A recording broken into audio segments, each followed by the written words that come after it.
The dawn arrived softly, with the same golden hush as any other morning.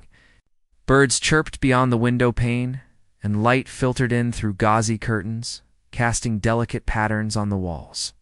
Still, a quiet tension coiled in my chest, a vague unease I chalked up to the anticipation of the day ahead.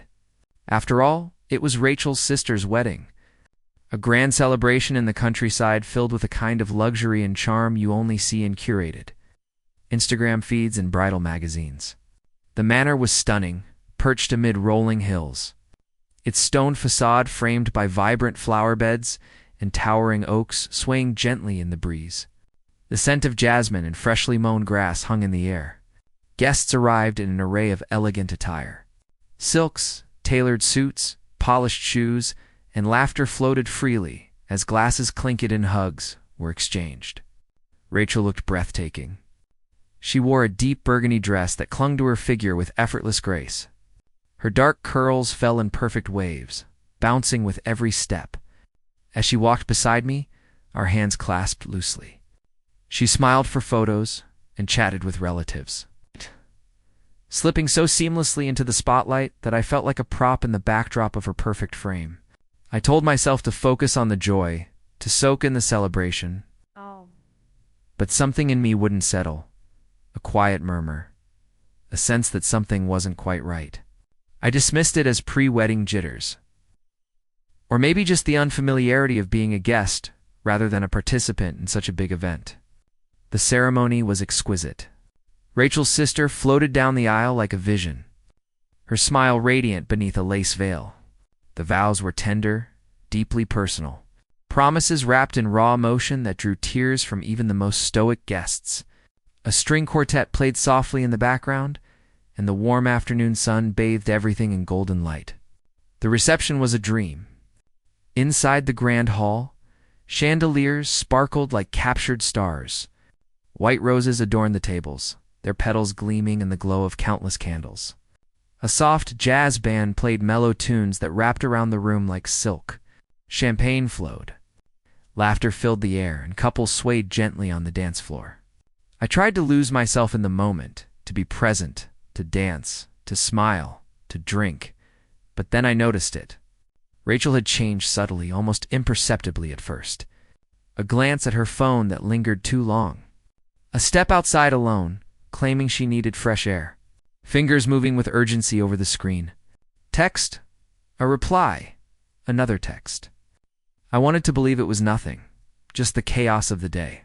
But a deeper part of me, the part that had long noticed late-night calls she'd brush off, missed dinner. She excused away. Vague explanations that never quite added up began to stir. That part whispered that I already knew the truth. I just hadn't faced it. And then I saw them in a shadowed corner near the bar, where the light dimmed and the chatter dulled. Rachel stood with a man I didn't recognize. He was tall, effortlessly confident, in the way he looked at her. It wasn't casual. It was intimate, familiar, froze. She laughed at something he said, her hand lightly brushing his sleeve. Her face lit up in a way I hadn't seen in months. Warm, unguarded, alive.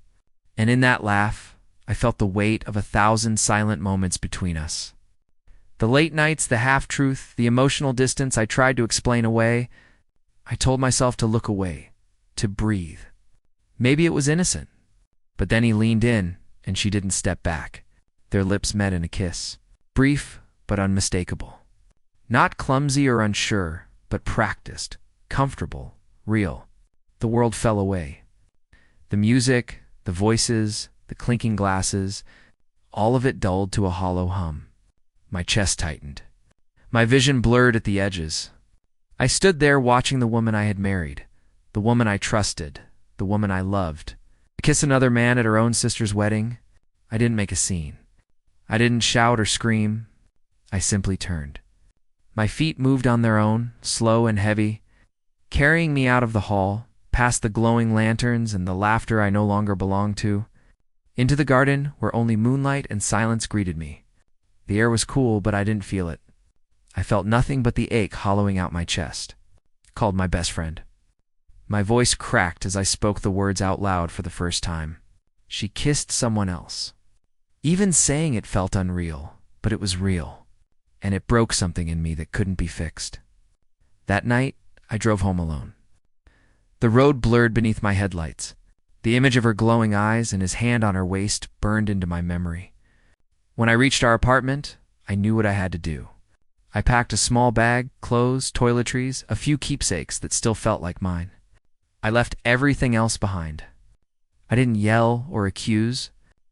I didn't ask for an explanation. I sent her a message with 3 words. It's over. No rage, no bargaining, just finality. For days I ignored her calls. Her texts grew increasingly frantic. First confused, then apologetic, then desperate. But I didn't respond. I needed space. I needed clarity. And then one night she came to the door. She looked broken. Her eyes were red and swollen. Her makeup smudged from tears. She clutched a bouquet of lilies. My favorite, though. I don't know if she remembered that or just Googled apology flowers. Her voice trembled as she spoke. She said it was a mistake. That she'd been confused. That the kiss meant nothing. That she loved me. Listened. Every word sliced deeper. Because beneath her regret, I saw the truth. She wasn't sorry she kissed him. She was sorry she got caught. And love without loyalty is just a performance. When she finished, I met her gaze and spoke calmly, evenly. You didn't just betray me. You betrayed the life we were building. You kissed him while your sister walked into forever with the man she loved. You broke faith not just with me, but with your family, with yourself. I can't unsee what I saw, and I won't pretend it didn't happen. Her cries turned frantic. She begged for another chance. Promised she'd do anything, but I had nothing left to give. Some wounds bleed too deeply to ever heal, and some bridges burn too thoroughly to ever be rebuilt. You made a choice, I said, and now you have to live with it. In the weeks that followed, I began to heal. I leaned on my friends. I went for long walks in the early morning quiet. I revisited old hobbies, rediscovered forgotten passions, guitar, sketching, writing. I allowed myself to feel the grief, the anger, the loss, and through it all, I slowly stitched myself back together. I realized leaving wasn't a defeat. It was an act of self-respect. Months passed. Rachel reached out again. Her messages were softer this time, filled with apologies, stories of personal growth, confessions of regret. She wanted to meet, talk, try again. But I never replied because I had found peace in silence, in solitude, and truth. That night at the wedding, once the darkest, most painful night of my life, was also the beginning of my rebirth. I walked out shattered, yes, but I also walked out stronger. And in the end, I wasn't broken. I was free.